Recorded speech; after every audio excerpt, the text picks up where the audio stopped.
Hi guys, I'm Matt from Swinging Steel and I'm going to take you through my top 5 kettlebell exercises for beginners. So, kicking it off, we are going to start with the kettlebell deadlift, or more importantly, the hinge. The hinge is arguably one of the most important movements in your kettlebell journey, so let's get into it. First thing you need to know is a hinge is not just bending over, and that's what we don't want to do. We don't want to just bend forward and put all that pressure on the lower back. What we want to do is push the hips back, okay? You'll feel the hamstrings load.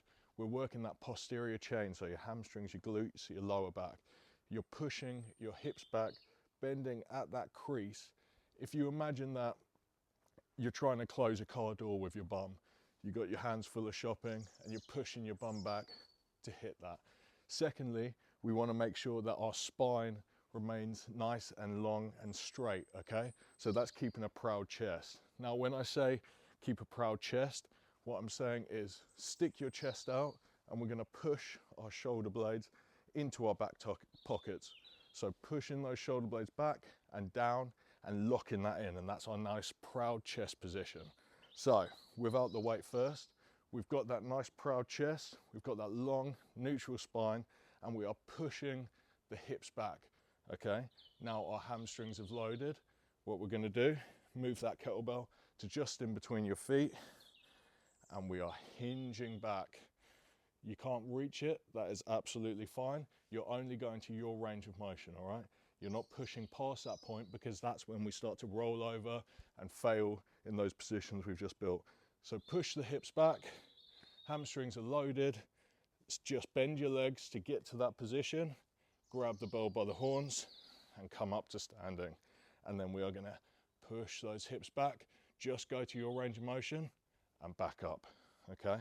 This is your deadlift, keeping that proud chest, those shoulder blades tucked back, and work your range of motion.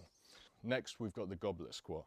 Now with the goblet squat, let's forget about that goblet position first, and let's go over the mechanics in body weight. So first things first, feet between hip width and shoulder width apart.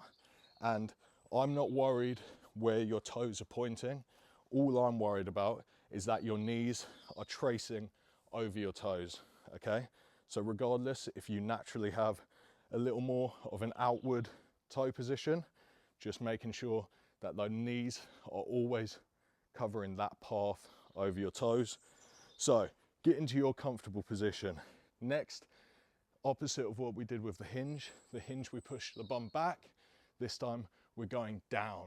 So just like you're sitting down into a chair, and we are not leaning forward, although we are still maintaining that proud chest.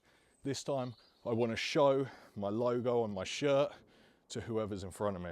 So as I'm squatting down, my chest is visible, my shoulder blades are pulled back, and now let's add the weight. So the goblet position is holding that kettlebell tight against your chest, not letting it fall out, keeping it close to your center of mass, keeping those elbows tucked in and locked in. And we will squat down, keeping that nice upright chest only to your range of motion. Don't push it too far. We don't want to get any bum winking. So just down as far as you can comfortably go while maintaining that proper form. Number 3 is going to be your kettlebell swing, which is everyone's favorite.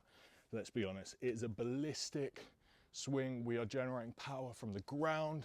We're using momentum to get that kettlebell up. We are not muscling it up, and that is the important difference. So it all starts with that hinge, pushing the bum back, loading those hamstrings, and essentially all we're doing is standing up, getting as tall as possible, squeezing your bum cheeks together in that top position, and the kettlebell will do the rest. The important thing to note when you're doing this is that your arms are just a chain connecting you to the kettlebell. You are not lifting this up.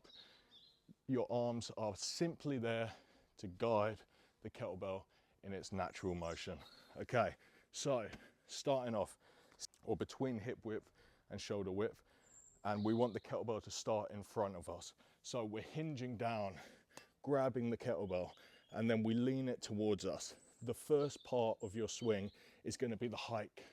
That is throwing the kettlebell back between your legs and getting your forearms as tight into your groin as you can.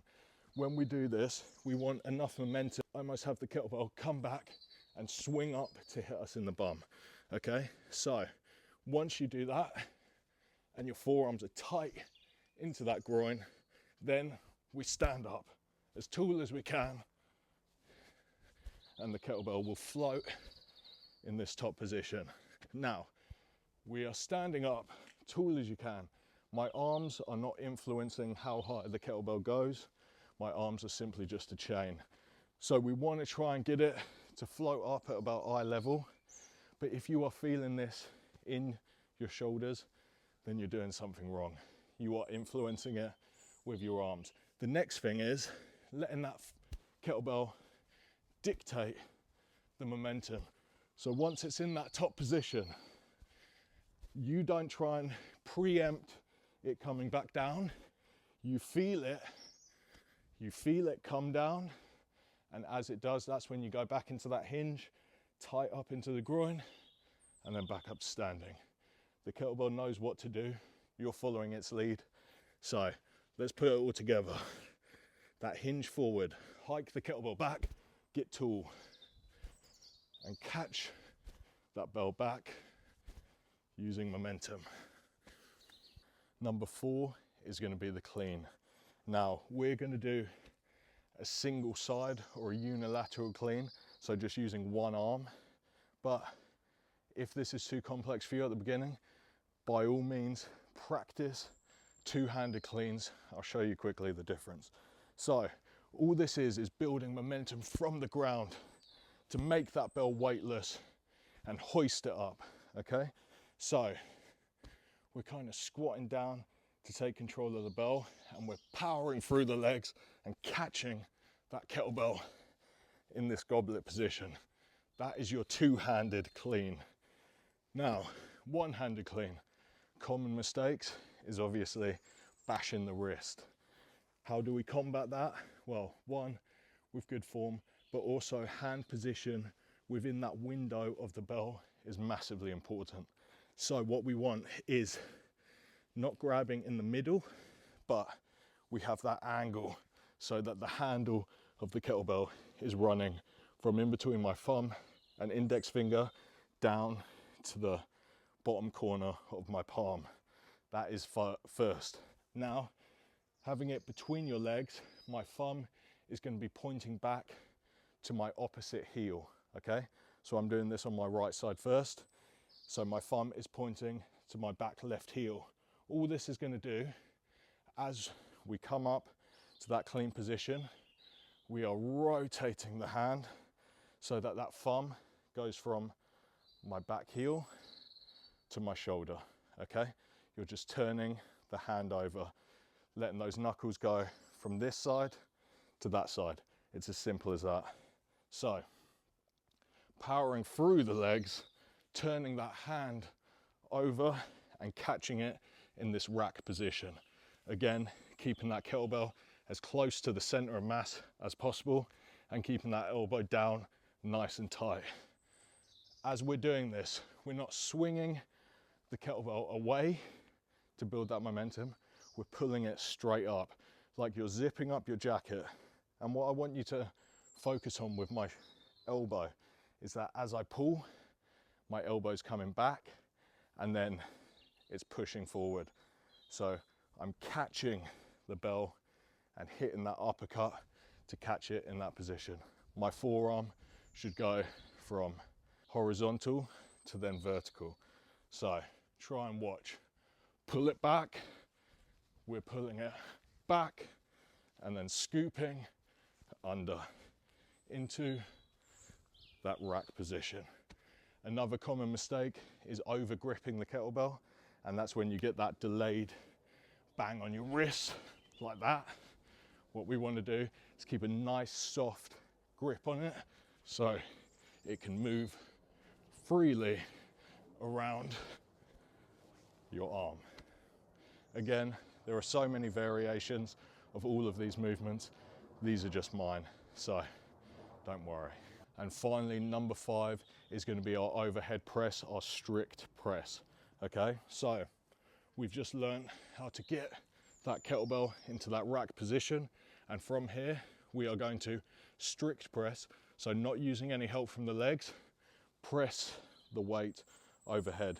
Now, what I want you to be looking for is that finishing position is bicep next to ear, and more importantly, from the side, that kettlebell is stacked over my shoulder, stacked over my hip, over my feet. We are along one long straight line from the side, okay?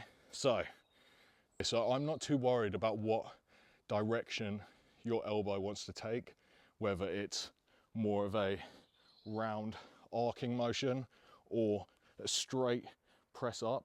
All I want to see is that bicep next to your ear and that stacked position, a nice long line. We're keeping that core engaged the entire time. We're not rounding off the back to get it up. It is a nice solid base from feet to that weight overhead. These have been my top 5 kettlebell exercises for beginners. If you have any questions on any of them, please reach out, and I hope you enjoyed.